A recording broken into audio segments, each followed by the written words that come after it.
जो मैंने इ केवाईसी एबे भी 1,55,158 जन कर तेणु आम इ केवाईसी करवा दरकार बायोमेट्रिक करवा दरकार अकाउंट को आधार लिंक करवा दरकार और जो एनपीसीआई फेल्युअर होती एटा गोटे स्वतंत्र बैंक को हिताधिकारी माने गले ही करें तेणु मोर निवेदन जो माने सुभद्रा हिताधिकारी जो माने अप्लाई करचंती जो माने भाबुचंती ए पर्यंत सरकार तांको काहेकि सुभद्रा देई नाहंती बोली से माने तांको बैंक को अकाउंट जो बैंक रे अच्छी से बैंक अकाउंट माने से बैंक ब्रांच को जीवा कथा बैंक शाखा को जीवा कथा एवं एनपीसीआई क्लियर करिदेले चतुर्थ पर्याय रे समस्ते सुभद्रा टंका पाइबा पई योग्य विवेचित हेबे।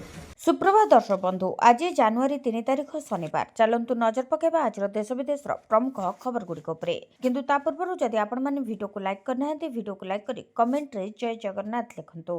प्रति मासरे 20,000 रोजगार करिपारिबे पोस्ट ऑफिस स्कीम रे बढ़िया सुविधा। वर्तमान समय अधिकांश व्यक्ति निजर सुविधा पाई किछि टंका संचय करने को चाहते एवं किछि साइड इनकम कथा मध्य चिंता करछंती। तेबे एथिपाई निवेश करिवार आवश्यकता रही जहाँफल अति सहज ए योजना सफल हो पारिबो। तेबे लोकंक ए चिंताधारा को दृष्टि रखी नुआ नुआ निवेश और संचय योजना आणुछंती सरकार। एथिरे निवेश अत्यंत सुरक्षित रहिबा बेले भल रिटर्न मध्य मिलिथाए। किछि लोक परिणत बयस रे किछि रेगुलर इनकम विषय रे मध्य चिंता करछंती। तेबे जदि आपण भी आर्थिक समस्या रो वर्तिबाकू चाहछंती तेबे पोस्ट ऑफिस स्कीम आपणको काम रे आसपारे। एही संचय स्कीम वृद्ध वयस्कंकु मालेमाल करदब। ए योजना रे मूल निवेश उपरे ग्राहकंकु 8% सुधार रे रिटर्न मिलबो। यार अर्थ बैंक एफडी रु अधिक सुध मिल पारुछि। ए स्कीम रे सबु वर्गर लोक निवेश करि परिबे। एहा एक स्वल्प संचय सेविंग स्कीम। ए स्कीम रे बैंक एफडी रु अधिक सुध मिल पारुछि। ए स्कीम रे रेगुलर इनकम पक्का होइथाय। एथिरे निवेश कले मासिक 20,000 टंका इनकम होई परिबो। एथिरे मिलुथुबा सुविधा रिटर्न कथा कहले गत जानुआरी मासरो मूल निवेश उपरे 8.2% सुध ऑफर करा जाउछि। Post office senior citizen saving scheme रे मात्र 1,000 टंका रे निवेश आरंभ करि परिबे। एथिरे अधिकरु अधिक 30 लाख टंका पर्यंत निवेश करि परिबे वृद्ध वयस्क लोक माने। ए स्कीम द्वारा अवसर परे वृद्ध वयस्क माने आर्थिक भाव रे मजबूत होइथांती। या छडा 60 वर्ष बा ताठारु अधिक दंपति जॉइंट जमा खाता खोली परिबे। एथिरे 30 लाख टंका निवेश कले वयस्क माने अधिक लाभ पाइ परिबे। महिलांको खाता को आसिबो 15,000 टंका। सुभद्रा योजनार तृतीय पर्याय टंका हिताधिकारी खाता को आसी सारिथिबा बेले चतुर्थ पर्याय टंका को नहीं चर्चा जोर धरिछि। याहारी भितरे उप मुख्यमंत्री प्रभाती परिडा पूर्वरु घोषणा करि सारिछन्ति जे सुभद्रा हिताधिकारी को एकाथरे मिलिबो 10,000 टंका। से भली जो माने योग्य हिताधिकारी होइथिबे एवं पुरुणा किस्ती टंका पाई नथिबे तांकु मध्य टंका दियाजिबो। तेबे वर्तमान सुधा 17 लक्षरु अधिक नूतन हिताधिकारी सुभद्रा योजना रे जोड़ी होइछन्ती। 21 वर्ष होइतिबा हिताधिकारी मध्य आपे आपे सुभद्रा योजना रे जोड़ी होइछन्ती। सरजमीन तदंत परे एही संख्या सामना को आसीछि। तेबे उप मुख्यमंत्री घोषणा अनुसार मार्च 8 तारिख अंतर्जातीय महिला दिवस रे सुभद्रा हिताधिकारी खाता को जीव टंका। नूतन हिताधिकारी खाता को सीधा सड़क 2टी किस्तिर टंका अर्थात 10,000 टंका देबे मोहन सरकार। से भली पुराना हिताधिकारी जो माने प्रथम द्वितीय और तृतीय किस्ती टंका पाई सारछन्ते से माने 5,000 टंका पाइबे एवं जो माने योग्य हिताधिकारी एवं पूर्वरु टंका पाई नाहंती सेमानकु एकाथरे 4टी किस्तिर टंका अर्थात 15 किंबा 20,000 टंका देई पारंती सरकार, जाहाकु नै एबे चर्चा जोर धरिछि। बढ़िला भत्ता टंका 10 तारिखरु एतिकी टंका पाइबे हिताधिकारी। ओडिशा रे भत्ता टंका को नहीं आसला बड़ खबर। राज्यर भत्ता हिताधिकारी मानकर टंका वृद्धि करा जायछि। राज्य सरकार घोषणा अनुसार आसंता 10 तारिखरु भत्ता राशि 3,000 टंका वृद्धि करा जाउछि। एही भत्ता वृद्धि परे वृद्धा विधवा दिव्यांग एवं अन्यान्य भत्ता हिताधिकारी माने पूर्व अपेक्षा अधिक सहायता राशि पाइबे एवं उपकृत मध्य हेबे। तेबे सरकार कहचंती देश रे बढ़तुवा समस्त सामग्रीर महंगा को लक्ष्य रखी हिताधिकारी जीवन यापन को सहज एवं सरल करबा पई एही निष्पत्ति निया जायछि। वृद्धि पाइथिबा टंका डीबीटी माध्यम रे समस्त हिताधिकारी अकाउंट को जीव एवं सरकार को कहबा अनुसार सेमाने सहजरे निजर जीवन यापन अतिबाहित करिपारिबे। निवेश करिबे मात्र एतिकी सुधरे मिलिबो 82,000 टंका। କିଛି ଲୋକ ଭାବନ୍ତି ଯେ ସେମାନଙ୍କୁ କୌଣସି ବିପଦ ନେବାକୁ ପଡ଼ିବ ନାହିଁ ଏବଂ ତଥାପି ସେମାନେ ଏକ ବଡ଼ ପରିମାଣର ଟଙ୍କା ପାଇପାରିବେ। ସରକାରୀ ଯୋଜନାଗୁଡ଼ିକ ଏପରି ଲୋକଙ୍କ ପାଇଁ ଉପଯୋଗୀ ହୋଇପାରେ। ଆମେ ଆପଣଙ୍କୁ ଏପରି ଏକ ଯୋଜନା ବିଷୟରେ କହୁଛୁ ଯାହା ପୋଷ୍ଟ ଅଫିସ୍ କ୍ଷୁଦ୍ର ସଞ୍ଚୟ ଯୋଜନା ଅଧୀନରେ ପରିଚାଳିତ। ଆପଣ ଏହାକୁ ଆପଣଙ୍କର ନିକଟସ୍ଥ ପୋଷ୍ଟ ଅଫିସରେ ଯାଇ ଖୋଲିପାରିବେ। ଆମେ ଯେଉଁ ଯୋଜନା ବିଷୟରେ କହୁଛୁ ତାହା ଆପଣଙ୍କୁ କେବଳ ସୁଧରୁ ବହୁତ ଟଙ୍କା ରୋଜଗାର କରାଇପାରିବ। ଯଦି ଆପଣ ଏଥିରେ 5 ବର୍ଷ ପାଇଁ ନିବେଶ କରନ୍ତି ତେବେ ଆପଣ କେବଳ ସୁଧରୁ 82,000 ଟଙ୍କାରୁ ଅଧିକ ରୋଜଗାର କରିପାରିବେ। ତେବେ ପୋଷ୍ଟ ଅଫିସର ଏହି ଯୋଜନା ବହୁତ ଭଲ। ଆମେ ଯେଉଁ ଯୋଜନା ବିଷୟରେ କହୁଛୁ ତାହା ବରିଷ୍ଠ ନାଗରିକ ସଞ୍ଚୟ ଯୋଜନା ଭାବରେ ଜଣାଶୁଣା। ଏହି ଯୋଜନା ଅଧୀନରେ ଆପଣ ଏକକାଳୀନ ରାଶି ଜମା କରି ବିପୁଳ ଆୟ କରିପାରିବେ। ବରିଷ୍ଠ ନାଗରିକ ସଞ୍ଚୟ ଯୋଜନା ସରକାରଙ୍କ ଦ୍ୱାରା ଏକ ସହାୟକ ଯୋଜନା। ଏହା ବରିଷ୍ଠ ନାଗରିକଙ୍କ ପାଇଁ ସ୍ୱତନ୍ତ୍ର ଭାବରେ ଡିଜାଇନ୍ କରାଯାଇଛି। ଏହାର ଅର୍ଥ ହେଉଛି ଆପଣ ଏହି ଯୋଜନାକୁ ଆପଣଙ୍କ ବାପା କିମ୍ବା ଜେଜେବାପାଙ୍କ ପାଇଁ ଉପହାର ଦେଇପାରିବେ। ଏହି ଯୋଜନା 60 ବର୍ଷ କିମ୍ବା ତାଠାରୁ ଅଧିକ ବୟସର ଲୋକଙ୍କ ପାଇଁ ଖୋଲାଯାଇଛି। ଏହି ଯୋଜନାର ସର୍ବନିମ୍ନ ନିବେଶ 1,000 ଟଙ୍କା ରହିଥିବା ବେଳେ ସର୍ବାଧିକ ନିବେଶ ସୀମା 30 ଲକ୍ଷ ଟଙ୍କା ରହିଛି। ଏହି ଯୋଜନା ଅଧୀନରେ ପରିପକ୍ୱତା ଅବଧି 5 ବର୍ଷ ପାଇଁ। ଇପିଏଫ୍ର ବଡ଼ ପରିବର୍ତ୍ତନ। ଏବେ ଏଟିଏମ୍ ଏବଂ ୟୁପିଆଇରୁ ଉଠାଇ ପାରିବେ ଇପିଏଫ୍ ଟଙ୍କା। କେନ୍ଦ୍ର ସରକାର ଇପିଏଫ୍ ଟଙ୍କାକୁ ନେଇ ବଡ଼ ଘୋଷଣା କରିଛନ୍ତି। ଇପିଏଫ୍ ଟଙ୍କାକୁ ନେଇ ଏବେ ଆସିଛି ବଡ଼ ଖବର। ତେବେ ପିଏଫ୍ ପାଣ୍ଠି ଇପିଏଫ୍ ଧାରୀଙ୍କ ପାଇଁ ଏକ ପ୍ରାଥମିକ ସହାୟତା ହୋଇଥାଏ। ଏପର୍ଯ୍ୟନ୍ତ ପିଏଫ୍ ଉଠାଣ ପ୍ରକ୍ରିୟା କଷ୍ଟକର ଏବଂ କାଗଜପତ୍ରରେ ପରିପୂର୍ଣ୍ଣ ହେଉଥିଲା। କିନ୍ତୁ ଏବେ କେନ୍ଦ୍ର ସରକାର ଏହି ସମ୍ପୂର୍ଣ୍ଣ ପ୍ରକ୍ରିୟାରେ ପରିବର୍ତ୍ତନ କରିବାକୁ ଯାଉଛନ୍ତି। କେନ୍ଦ୍ର ଶ୍ରମ ମନ୍ତ୍ରୀ ମନସୁଖ ମାଣ୍ଡଭିୟାଙ୍କ ସୂଚନା ଅନୁଯାୟୀ ମାର୍ଚ୍ଚ 2026 ପୂର୍ବରୁ ପିଏଫ୍ ପାଣ୍ଠି ଉଠାଣ ପ୍ରକ୍ରିୟା ସମ୍ପୂର୍ଣ୍ଣ ଡିଜିଟାଲ ଏବଂ ସହଜ ହେବ। ଏଟିଏମ୍ ଏବଂ ୟୁପିଆଇ ସୁବିଧା ମଧ୍ୟ ମିଳିବ। ମାର୍ଚ୍ଚ 26 ସୁଦ୍ଧା ଇପିଏଫ୍ଓ ଏକ ସୁବିଧା ଆରମ୍ଭ କରିବାକୁ ଯାଉଛି ଯାହା ଆପଣଙ୍କୁ ସିଧାସଳଖ ଏଟିଏମ୍ କିମ୍ବା ୟୁପିଆଇ ମାଧ୍ୟମରେ ଆପଣଙ୍କର ପିଏଫ୍ ଟଙ୍କା ଉଠାଣ କରିବାକୁ ଅନୁମତି ଦେବ। ନୂତନ ବ୍ୟବସ୍ଥା ଅନୁଯାୟୀ କର୍ମଚାରୀମାନେ କୌଣସି ବିଳମ୍ବ କିମ୍ବା ଜଟିଳ ଫର୍ମ ବିନା ତୁରନ୍ତ ସେମାନଙ୍କର ମୋଟ ଜମାର 75% ଟଙ୍କା ଉଠାଇ ପାରିବେ। କର୍ମଚାରୀଙ୍କ ଅବସର ସୁରକ୍ଷିତ କରିବା ପାଇଁ ବାକି 25% ଆକାଉଣ୍ଟରେ ରଖାଯିବ। ଏହି ପଦକ୍ଷେପର ମୁଖ୍ୟ ଉଦ୍ଦେଶ୍ୟ ହେଉଛି ପିଏଫ୍ ଉଠାଣରେ ବିଳମ୍ବ ଏବଂ 10ଟି ଭିନ୍ନ ଫର୍ମ ପୂରଣ କରିବାର ଝଞ୍ଜଟରୁ ସମ୍ପୂର୍ଣ୍ଣ ଭାବେ ଦୂର କରିବା। ତେବେ ୟୁପିଆଇ ସହିତ ପିଏଫ୍ ଆକାଉଣ୍ଟଗୁଡ଼ିକୁ ଲିଙ୍କ କରିବା ପାଇଁ ଆବଶ୍ୟକତା ରହିଛି। 2026 ବଜେଟରେ ସାଧାରଣ ଲୋକଙ୍କୁ ମିଳିବ ଏହିସବୁ ସୁବିଧା। ଭାରତର ଅର୍ଥନୀତି ବର୍ତ୍ତମାନ ଏକ ଦୃଢ଼ ପର୍ଯ୍ୟାୟରେ ଅଛି ଏବଂ ଏହାର ସବୁଠାରୁ ବଡ଼ ଶକ୍ତି ଦେଶର ଲକ୍ଷ ଲକ୍ଷ ଗ୍ରାହକଙ୍କ ଉପରେ ରହିଛି। ଘରୋଇ ବ୍ୟବହାର ଭାରତୀୟ ଅର୍ଥନୀତିର ମୂଳଦୁଆ ହୋଇ ରହିଛି, ଯାହାର ଜିଡିପିରେ ପ୍ରାୟ 60% ଯୋଗଦାନ ଦେଉଛି।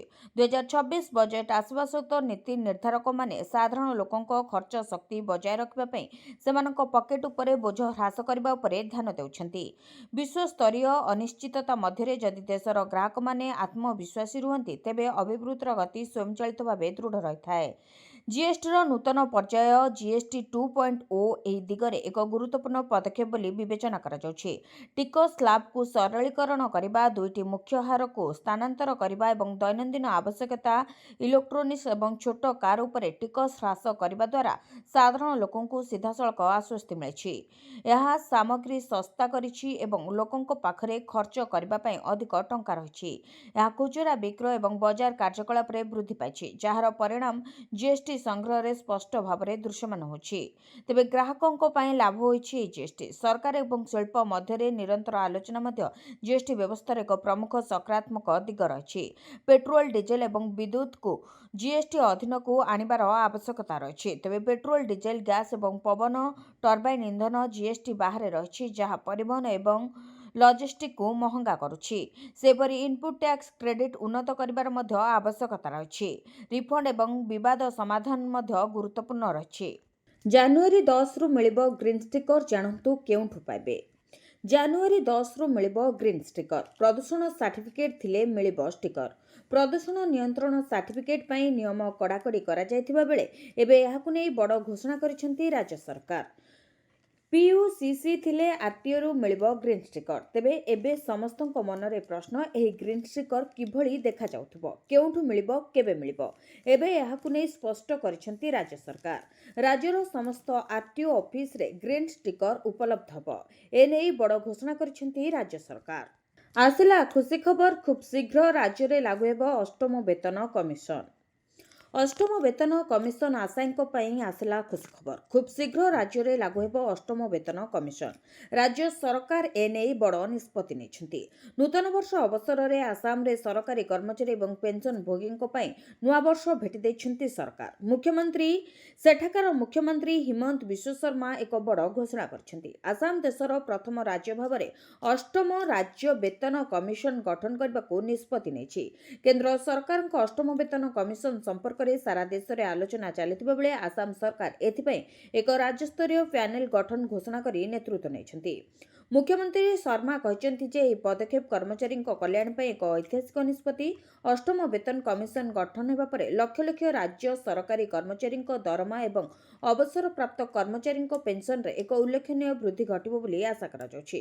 ସାଧାରଣତଃ ପ୍ରତି 10 ବର୍ଷରେ ଥରେ ଗୋଟିଏ ଦରମା କମିଶନ ଗଠନ କରାଯାଏ ଏବଂ ସେବେଠାରୁ କର୍ମଚାରୀମାନେ 2026ରୁ ନୂତନ ବେତନ ଆଶା କରିଆସୁଛନ୍ତି। କେନ୍ଦ୍ର ସରକାର ଜଷ୍ଟିସ୍ ବା ଅବସରପ୍ରାପ୍ତ ରଞ୍ଜନା ଦେଶାଇଙ୍କ ଅଧ୍ୟକ୍ଷତାରେ 3 ନଭେମ୍ବର 2025ରେ ଅଷ୍ଟମ କେନ୍ଦ୍ରୀୟ ବେତନ କମିଶନ ଗଠନ କରିଥିଲେ। ଏହି କେନ୍ଦ୍ରୀୟ ପ୍ୟାନେଲକୁ ଏହାର ରିପୋର୍ଟ ଦାଖଲ କରିବାକୁ 18 ମାସର ସମୟ ଦିଆଯାଇଛି। କର୍ମଚାରୀ ସଂଘଗୁଡ଼ିକ ଆଶା କରୁଛନ୍ତି ଯେ ସଂଶୋଧିତ ବେତନ ସ୍କେଲ୍ ଜାନୁଆରୀ 26ରୁ କାର୍ଯ୍ୟକାରୀ ହେବ। ଲୋକସେବା ଭବନରେ ରିଲ୍ସ କରିବା ମନା, କଡ଼ା ଚେତାବନୀ ଦେଲେ ଆଇନମନ୍ତ୍ରୀ। ରାଜ୍ୟର ମୁଖ୍ୟ ପ୍ରଶାସନିକ କେନ୍ଦ୍ର ଲୋକସଭା ଭବନ ପରିସରରେ ଏଣିକି ଆଉ ରିଲ୍ସ କିମ୍ବା ମନୋରଞ୍ଜନଧର୍ମୀ ଭିଡିଓ ପ୍ରସ୍ତୁତ କରାଯାଇପାରିବ ନାହିଁ। ସଚିବାଳୟ ଭିତରେ କିଛି କର୍ମଚାରୀ ଓ ବାହାର ଲୋକଙ୍କ ଦ୍ୱାରା କରାଯାଉଥିବା ମାଳମାଳ ରିଲ୍ସକୁ ନେଇ ଆଇନମନ୍ତ୍ରୀ ପୃଥ୍ୱୀରାଜ ହରିଚନ୍ଦନ ଗଭୀର ଉଦ୍ବେଗ ପ୍ରକାଶ କରିଛନ୍ତି। ଏହି ପ୍ରସଙ୍ଗରେ ମନ୍ତ୍ରୀ ଏକ ସ୍ପଷ୍ଟ ଚେତାବନୀ ଦେଇ କହିଛନ୍ତି ଯେ ଲୋକସେବା ଭବନ କାମ କରିବା ପାଇଁ ଉଦ୍ଦିଷ୍ଟ, ରିଲ୍ସ କରି ମନୋରଞ୍ଜନ କରିବା ପାଇଁ ନୁହେଁ। ମନ୍ତ୍ରୀ କହିଛନ୍ତି କୌଣସି କର୍ମଚାରୀ ହୁଅନ୍ତୁ କିମ୍ବା ବାହାରୁ ଆସୁଥିବା ବ୍ୟକ୍ତି ସଚିବାଳୟ ପରିସରରେ ଭିଡିଓ ସୁଟିଂ କରିବାର କୌଣସି ଅବକାଶ ନାହିଁ। ଯଦି କେହି ଏହାର ଉଲ୍ଲଂଘନ କରି ମନୋରଞ୍ଜନଧର୍ମୀ ଭିଡିଓ କିମ୍ବା ରିଲ୍ସ ପ୍ରସ୍ତୁତ କରନ୍ତି ତେବେ ସେମାନଙ୍କ ବିରୋଧରେ କଡ଼ା ଆଇନଗତ କାର୍ଯ୍ୟାନୁଷ୍ଠାନ ଗ୍ରହଣ କରାଯିବ। ସରକାରୀ କାର୍ଯ୍ୟାଳୟର ଗରିମା ଓ ଶୃଙ୍ଖଳା ବଜାୟ ରଖିବା ସମସ୍ତଙ୍କର ଦାୟିତ୍ୱ ବୋଲି ସେ ଗୁରୁତ୍ୱାରୋପ କରିଛନ୍ତି। ଅନ୍ୟପଟେ ଏହି ଘଟଣାକୁ ନେଇ ସଚିବାଳୟ ସେବା ସଂଘ ନିଜର ପ୍ରତିକ୍ରିୟା ରଖିଛି। ସଂଘ ପକ୍ଷରୁ କୁହାଯାଇଛି ଯେ ବର୍ତ୍ତମାନ ଗଣମାଧ୍ୟମରେ ଯେଉଁସବୁ ଭିଡିଓ ପ୍ରସାରିତ ହେଉଛି ସେଗୁଡ଼ିକ ମଧ୍ୟରୁ ଅଧିକାଂଶ ବିଗତ ବର୍ଷର ପୁରୁଣା ଭିଡିଓ। ତଥାପି ଯଦି ଚଳିତ ବର୍ଷ କେହି ଏଭଳି ଅନୁଶାସନହୀନ କାର୍ଯ୍ୟ କରିଥାନ୍ତି ତେବେ ତାହା ଅତ୍ୟନ୍ତ ନିନ୍ଦନୀୟ। ଶ୍ରୀମନ୍ଦିର ଧାଡ଼ି ଦର୍ଶନ ବ୍ୟବସ୍ଥାରେ ତ୍ରୁଟି, ଆଇନମନ୍ତ୍ରୀ କହିଲେ ଖୁବ୍ ଶୀଘ୍ର କରାଯିବ ସମାଧାନ। ଶ୍ରୀମନ୍ଦିର ଧାଡ଼ି ଦର୍ଶନ ବ୍ୟବସ୍ଥାରେ ତ୍ରୁଟି। ଧାଡ଼ି ଦର୍ଶନ ବ୍ୟବସ୍ଥା ଲାଗୁ କରିବା ପୂର୍ବରୁ ହିଁ ତ୍ରୁଟି ଧରାପଡ଼ିଛି, ଯାହାର ସମାଧାନ ଖୁବ୍ ଶୀଘ୍ର କରାଯିବ। ସମ୍ପୂର୍ଣ୍ଣ ବ୍ୟବସ୍ଥିତ ହେବା ପରେ ଶ୍ରୀମନ୍ଦିରରେ ଧାଡ଼ି ଦର୍ଶନ ବ୍ୟବସ୍ଥା ଲାଗୁ କରାଯିବ। ଜ୍ଞାନ କୌଶଳ ବ୍ୟବହାର କରି ତ୍ରୁଟିର ସମାଧାନ ପାଇଁ ଦାୟିତ୍ୱରେ ଥିବା ଏଜେନ୍ସିକୁ ନିର୍ଦ୍ଦେଶ ଦିଆଯାଇଛି। ବ୍ୟବସ୍ଥା ସମ୍ପୂର୍ଣ୍ଣ ତ୍ରୁଟିଶୂନ୍ୟ ହେଲେ ହିଁ ଧାଡ଼ି ଦର୍ଶନ ବ୍ୟବସ୍ଥା ଆରମ୍ଭ କରାଯିବ ବୋଲି କହିଛନ୍ତି ଆଇନମନ୍ତ୍ରୀ ପୃଥ୍ୱୀରାଜ ହରିଚନ୍ଦନ। ଏହାଦ୍ୱାରା ଭକ୍ତଙ୍କ ପ୍ରବେଶ ଓ ପ୍ରସ୍ଥାନ ବ୍ୟବସ୍ଥାକୁ ଆହୁରି ସହଜ ଓ ସୁଗମ କରାଯାଇପାରିବ।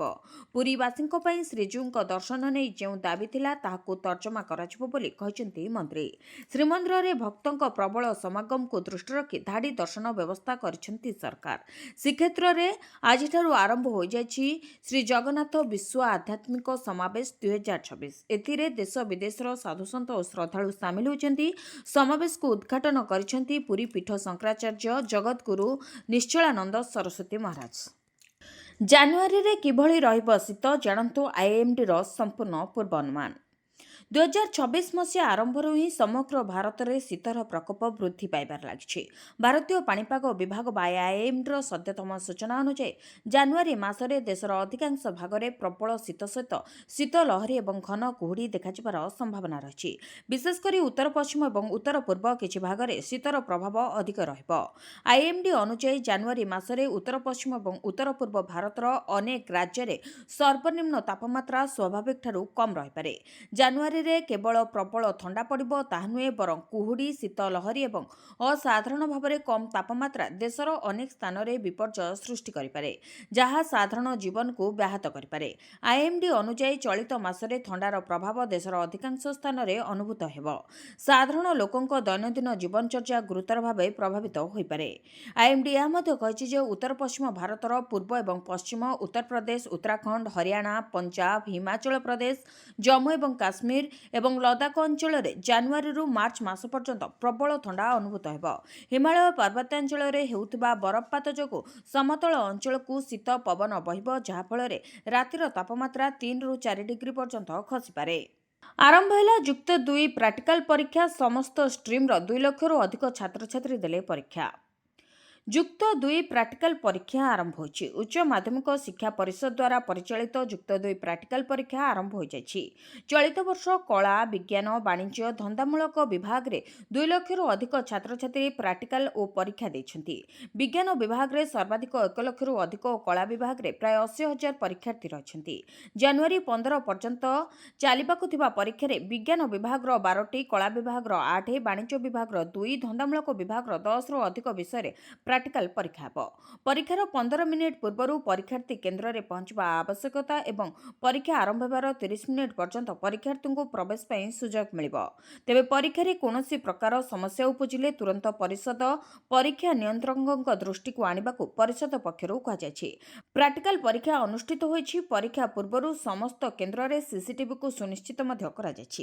ପରୀକ୍ଷା ସମେତ ମୂଲ୍ୟାୟନ, ମାର୍କ ଫଏଲରେ ମାର୍କ ଚଢ଼ାଇବା, ଉତ୍ତର ଖାତା ସଂଗ୍ରହ, ପରୀକ୍ଷକଙ୍କ ରିପୋର୍ଟ, ଉତ୍ତର ଖାତା ପ୍ୟାକେଟ୍ ସିଲ୍ ପରି ବିଭିନ୍ନ କାର୍ଯ୍ୟକ୍ରମ ସିସିଟିଭି ନଜରରେ ହେବ ବୋଲି ଜଣାପଡ଼ିଛି।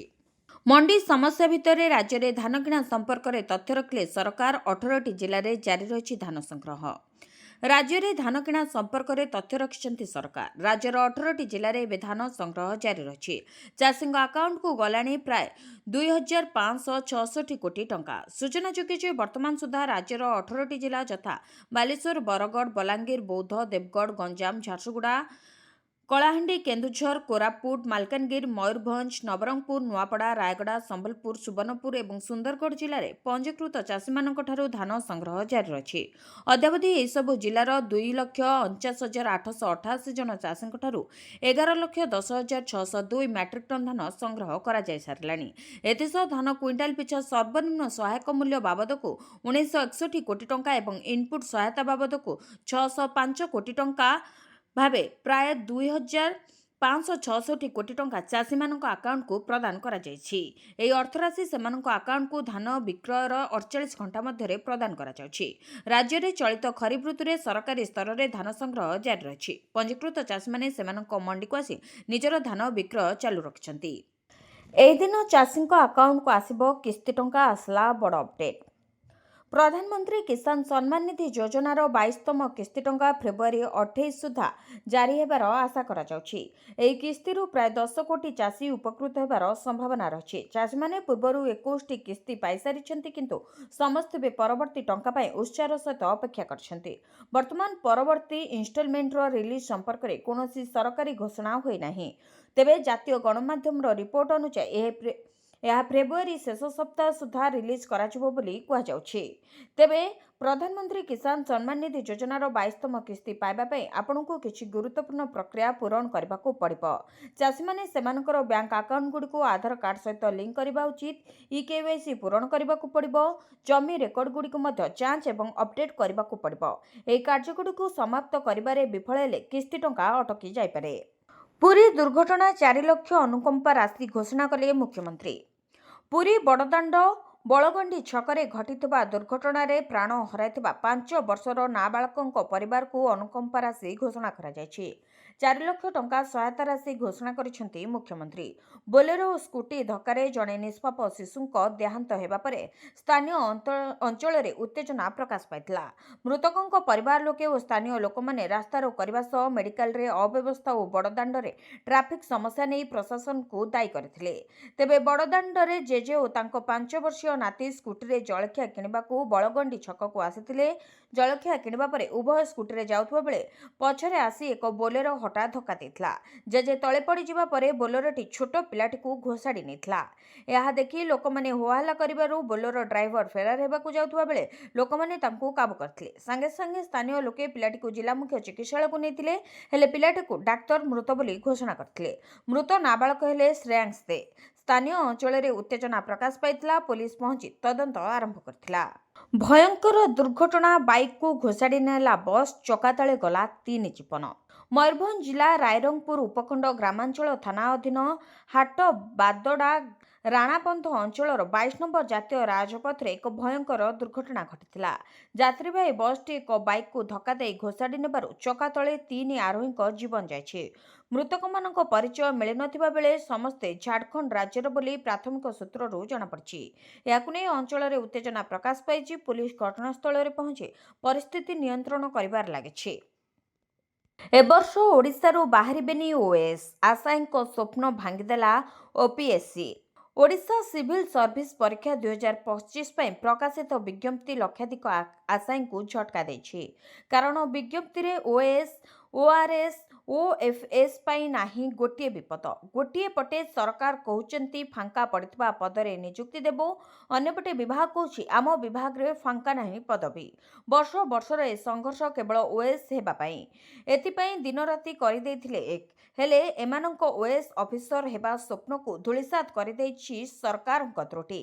ଓଡ଼ିଶା ସିଭିଲ୍ ସର୍ଭିସ ପରୀକ୍ଷା 2025 ପାଇଁ ପ୍ରକାଶିତ ଏହି ବିଜ୍ଞପ୍ତି ଛାତ୍ରଛାତ୍ରୀଙ୍କୁ ଉତ୍ସାହିତ କମ୍ ନିରୁତ୍ସାହିତ ଅଧିକ କରିଛି। କାରଣ ଏଥର ଓଡ଼ିଶାରୁ ବାହାରିବେନି ଓଏଏସ୍, ଓଆର୍ଏସ୍, ଓଏଫ୍ଏସ୍। ଫାଙ୍କା ପଡ଼ିଥିବା 314 ପଦ ମଧ୍ୟରୁ ଏହି 3 ଶ୍ରେଣୀ ପାଇଁ ବାହାରିନି ଗୋଟିଏ ବିପଦ, ଯାହାକୁ ନେଇ ଲକ୍ଷାଧିକ ମେଧାଙ୍କ ମଧ୍ୟରେ ଅସନ୍ତୋଷ ସହ ହତାଶ ଭାବ ଦେଖିବାକୁ ମିଳିଛି। ଓଏଏସ୍, ଓଆର୍ଏସ୍, ଓଏଫ୍ଏସ୍ ପଦକୁ ବାଦ୍ ଦେଇ ପ୍ରକାଶିତ ବିଜ୍ଞପ୍ତି ପଛରେ ରହିଛି ବିଭାଗୀୟ କେ। ମନଇଚ୍ଛା ବିଭିନ୍ନ କ୍ୟାଡରକୁ ପଦୋନ୍ନତି ଦେଇ ସାଧାରଣ ପ୍ରଶାସନ ବିଭାଗ ପକ୍ଷରୁ ପ୍ରସ୍ତୁତ ନିୟମକୁ ଫୁ କରି ଉଡ଼ାଇ ଦେଉଛନ୍ତି ଅର୍ଥ ଓ ରାଜସ୍ୱ ବିଭାଗ। ପଦୋନ୍ନତି ବିବାଦ କୋର୍ଟରେ ଥିବାରୁ କାହାକୁ ପଦୋନ୍ନତି ମିଳୁନି, ଯାହାଫଳରେ ବିଭାଗ ସ୍ତରରେ ମୂଳ ପଦବୀ ଖାଲି ହେଉନି। ତେଣୁ ବିଭାଗ ଦେଇଥିବା ତାଲିକା ଅନୁଯାୟୀ ଏହି 3 ଶ୍ରେଣୀକୁ ବାଦ୍ ଦେଇ ବିଜ୍ଞପ୍ତି ପ୍ରକାଶ କରିଥିବା କହିଛି ଓପିଏସ୍ସି। ବିଜ୍ଞପ୍ତିକୁ ନେଇ ଓପିଏସ୍ସି ନିଜ ପକ୍ଷରୁ ଦୋଷ ଝାଡ଼ି ଦେଇଛି। ହେଲେ ପ୍ରଶ୍ନ ଉଠୁଛି, ବିଭାଗ ଭିତରେ ସମନ୍ୱୟର ଅଭାବ ପାଇଁ କାହିଁକି ନିଜ ସ୍ୱପ୍ନ ସହ ସାଲିସ କରିବେ ଆଶାୟୀ? ପ୍ରତି ଘରେ ଖୁଁଖାଁ, ହସ୍ପିଟାଲରେ ବଢ଼ୁଛି ରୋଗୀ ସଂଖ୍ୟା। ରାଜ୍ୟରେ ଅସହ୍ୟ ଝାଡ଼ କଲବଲ କରୁଥିବା ବେଳେ ବଢ଼ିବାରେ ଲାଗିଛି ଥଣ୍ଡା ଜ୍ୱର। ଥଣ୍ଡା ହେଲେ ଛାଡ଼ିବାର ନାଁ ନେଉନି, ଦୀର୍ଘ ଦିନ ପର୍ଯ୍ୟନ୍ତ ରହୁଛି। ବିଶେଷ କରି ଯୁବପିଢ଼ି ଆକ୍ରାନ୍ତ ହେଉଛନ୍ତି। ସତର୍କ ରହିବାକୁ ପରାମର୍ଶ ଦେଇଛନ୍ତି ବିଶେଷଜ୍ଞ। ଶୀତ ଲହରୀ ଭିତରେ ଏବେ ଘରେ ଘରେ ଡରାଇଲାଣି ଥଣ୍ଡା, ଜ୍ୱର ଓ କାଶ। ଯାହା ଘରେ ଦେଖିବ କେହି ନା କେହି ଥଣ୍ଡା କିମ୍ବା ଜ୍ୱରରେ ଆକ୍ରାନ୍ତ ହେଉଛନ୍ତି, ଯାହାଫଳରେ ମେଡିକାଲରେ ବଢ଼ୁଛି ରୋଗୀଙ୍କ ଲମ୍ବା ଲାଇନ୍। ଅଧିକାଂଶ ରୋଗୀ ଥଣ୍ଡା, ଜ୍ୱର ଓ କାଶରେ ପୀଡ଼ିତ। ବଡ଼ କଥା ହେଉଛି, ତେବେ କ୍ୟାପିଟାଲ ହସ୍ପିଟାଲ କର୍ତ୍ତୃପକ୍ଷଙ୍କ ସୂଚନା ଅନୁସାରେ ଯେତିକି ରୋଗୀ ହସ୍ପିଟାଲକୁ ଆସୁଛନ୍ତି ସେମାନଙ୍କ ମଧ୍ୟରୁ ପ୍ରାୟ 30% ଥଣ୍ଡା, ଜ୍ୱରରେ ଆକ୍ରାନ୍ତ ଅଛନ୍ତି। ବିଶେଷ ଭାବରେ ଯୁବପିଢ଼ି ଅଧିକ ସଂଖ୍ୟାରେ ଜ୍ୱରରେ ଆକ୍ରାନ୍ତ ହେଉଛନ୍ତି। ଛୋଟ ପିଲାଙ୍କ ରୋଗ ପ୍ରତିରୋଧକ ଶକ୍ତି କମ୍ ଯୋଗୁଁ ଅଧିକ ସଂଖ୍ୟାରେ ଆକ୍ରାନ୍ତ ହେଉଛନ୍ତି। ଏଥିସହ ଅତ୍ୟଧିକ ଥଣ୍ଡା ହେଲେ ନିମୋନିଆ ଆଶଙ୍କା ଥିବାରୁ ସତର୍କ କରିଛନ୍ତି ସ୍ୱାସ୍ଥ୍ୟ ବିଶେଷଜ୍ଞ। ବ୍ୟସ୍ତ ବିବ୍ରତ ନ ହୋଇ ପ୍ରତିଷେଧକମୂଳକ ପଦକ୍ଷେପ ନେବାକୁ ପରାମର୍ଶ ଦେଇଛନ୍ତି। ଥଣ୍ଡାରୁ ଯଥାସମ୍ଭବ ଦୂରେଇ ରୁହନ୍ତୁ, ଥଣ୍ଡା ପାଣି ପିଅନ୍ତୁ ନାହିଁ, ଶୀତବସ୍ତ୍ର ପିନ୍ଧି ପଦାକୁ ବାହାରନ୍ତୁ, ମାସ୍କ ପିନ୍ଧନ୍ତୁ। ଆହୁରି କିଛି ଦିନ ଶୀତଲହରୀ ଜାରି ରହିବାର ସମ୍ଭାବନା ଥିବାରୁ ସତର୍କ ରହିବା ଜରୁରୀ ବୋଲି କହିଛନ୍ତି ବିଶେଷଜ୍ଞ। ସୁନା ରୂପା ଦରରେ ବଡ଼ ଲମ୍ଫ, ଖୁବ୍ ଶୀଘ୍ର 2 ଲକ୍ଷ ଛୁଇଁବ ସୁନା। ଗ୍ରାହକଙ୍କ ମଧ୍ୟରେ ସୁନା କିଣିବା ପାଇଁ ସବୁବେଳେ ଆଗ୍ରହ ଥାଏ, କିନ୍ତୁ ସୁନା ଓ ରୂପା ଦର ସବୁବେଳେ ପରିବର୍ତ୍ତନଶୀଳ। ଲଗାତାର କିଛି ମାସ ଧରି ସୁନା ଦର ବୃଦ୍ଧି ହେଉଥିବା କାରଣରୁ ଚିନ୍ତାରେ ଅଛନ୍ତି ଗ୍ରାହକ। ତେବେ ନୂଆବର୍ଷର ଦ୍ୱିତୀୟ ଦିନରେ ମଧ୍ୟ ସୁନା ଓ ରୂପା ଦରରେ ପରିବର୍ତ୍ତନ ହୋଇଛି। ତେବେ ସୁନାରେ ନିବେଶ କରିବା ବିଷୟରେ ଭାବୁଥିଲେ, ନିଜ ପାଇଁ ସୁନା ଅଳଙ୍କାର କିଣିବାକୁ ଚାହୁଁଥିଲେ, ଏହା ପୂର୍ବରୁ ଜାଣି ରଖନ୍ତୁ କିଛି ଜରୁରୀ ସୂଚନା। ତେବେ ଭାରତରେ 24 କ୍ୟାରେଟ୍ ଏବଂ 22 କ୍ୟାରେଟ୍ ସହ 18 କ୍ୟାରେଟ୍ ସୁନା ମୂଲ୍ୟ ମଧ୍ୟ ଯାଞ୍ଚ କରନ୍ତୁ। ତେବେ ଭାରତୀୟ ବଜାରରେ 24 କ୍ୟାରେଟ୍ ସୁନାର ମୂଲ୍ୟ 1,36,975 ଟଙ୍କା ରହିଥିବା ବେଳେ 22 କ୍ୟାରେଟ୍ ସୁନାର ଦର 1,24,850 ଟଙ୍କା ଛୁଇଁଛି। ସେହିପରି ଭୁବନେଶ୍ୱରରେ 24 କ୍ୟାରେଟ୍ ସୁନାର ମୂଲ୍ୟ 10 ଗ୍ରାମ ପିଛା 1,36,975 ଟଙ୍କା ରହିଛି। ସେଭଳି ମୁମ୍ବାଇରେ 24 କ୍ୟାରେଟ୍ ସୁନାର ମୂଲ୍ୟ 1,36,200 ଟଙ୍କା ରହିଥିବା ବେଳେ 22 କ୍ୟାରେଟ୍ ସୁନାର ମୂଲ୍ୟ 1,24,850 ଟଙ୍କା ରହିଛି। ତେବେ ସୁନାର ଶୁଦ୍ଧତା ଜାଣିବା ପାଇଁ ISO ବା ଇଣ୍ଡିଆନ୍ ଷ୍ଟାଣ୍ଡାର୍ଡ ଅର୍ଗାନାଇଜେସନ ଦ୍ୱାରା ହଲମାର୍କ ଦିଆଯାଇଥାଏ। ପଦ୍ମ ଧରିବେ ଆଉ ଜଣେ ରାଜ୍ୟସଭା ସାଂସଦ, ଜୋର ଧରିଲା ଚର୍ଚ୍ଚା। ଶଙ୍ଖ ଛାଡ଼ି ପଦ୍ମ କ୍ୟାମ୍ପକୁ ଲମ୍ଫ ମାରିବେ ଆଉ ଜଣେ ରାଜ୍ୟସଭା ସାଂସଦ। ବିଜେଡିର ଏହି ରାଜ୍ୟସଭା ସାଂସଦଙ୍କୁ ନେଇ ଏବେ ବଢ଼ିଲା ଚର୍ଚ୍ଚା। ତେବେ ସେ ହେଉଛନ୍ତି ଦେବାଶିଷ ଉପକୂଳ ନେତାଙ୍କ ସହ ଗୁପ୍ତ ବୈଠକ, ନୂଆ ପୋଷ୍ଟରରୁ ଶଙ୍ଖଚିହ୍ନ ଗାୟବ। ଦଳର ସୁପ୍ରିମୋ ନବୀନଙ୍କୁ ସମର୍ଥନ କରୁଥିଲେ ମଧ୍ୟ ପାଣ୍ଡିଆନଙ୍କୁ ଖୋଲାଖୋଲି ଚ୍ୟାଲେଞ୍ଜ କରିଆସୁଛନ୍ତି ଦେବାଶିଷ। ଗଲା କିଛିଦିନ ହେଲା ବିଜେଡି ରାଜ୍ୟସଭା ସାଂସଦ ଦେବାଶିଷ ସାମନ୍ତରାୟଙ୍କର ଏଭଳି କାର୍ଯ୍ୟକଳାପକୁ ନେଇ ଚର୍ଚ୍ଚା ଜୋର ଧରିଛି। ଏପଟେ ବିଜେପି ରାଜ୍ୟ ପ୍ରଭାରୀ ବିଜୟପାଲ ସିଂ ତୋମାର କହିଛନ୍ତି ବିଜେଡି ରାଜ୍ୟସଭା ସାଂସଦ ତାଙ୍କ ସମ୍ପର୍କରେ ଅଛନ୍ତି। ତେବେ ଏହି ରାଜ୍ୟସଭା ସାଂସଦ ଜଣକ କିଏ? ଦେବାଶିଷଙ୍କ ଆଡ଼କୁ ଇସାରା କରୁନାହାନ୍ତି ତ ତୋମାର?